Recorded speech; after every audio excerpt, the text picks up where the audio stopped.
What's the name of that? It's more. What is the name of that? Move adjust the mic. Mania, I don't like it. I'm calling now. No, call boy me like the sound to Muhammad. Adjust. Step I like you my baby to Abebi your mic and one call for me liar. Boy, check the meaning now. He said to me, but he said to know me because I'm a call for me now. You need to calm down. Don't tell me to calm down. Man, I'm more respecting go, more respecting. Where's my mother for me liar?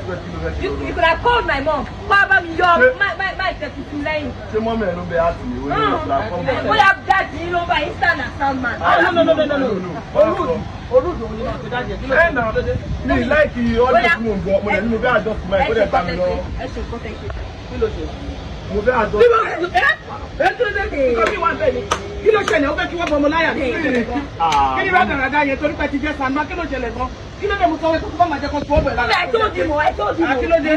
Ó wá ló bú ẹ. But I'm doing my job. Ìjọ ìbò orí fún káwọn ni. Kí ló dé?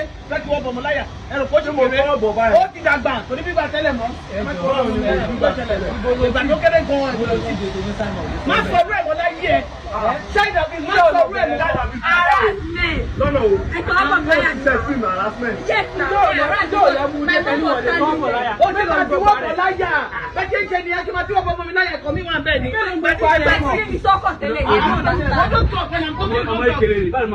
God bless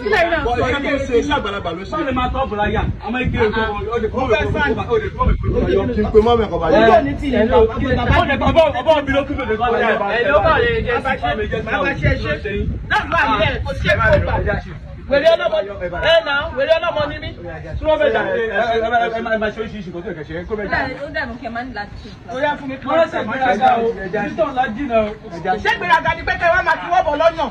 Ó ní gbéraga jìnnà. Ọpẹ́ ṣọ́ra ẹ̀ o. Ọpẹ́ ṣọ́ra á di wàhálà o. Ṣé tó bá ti bẹ̀yìn gan-an lára ṣe máa sọ̀rọ̀? Ó ti máa ti bọ̀ ìlara ẹ̀.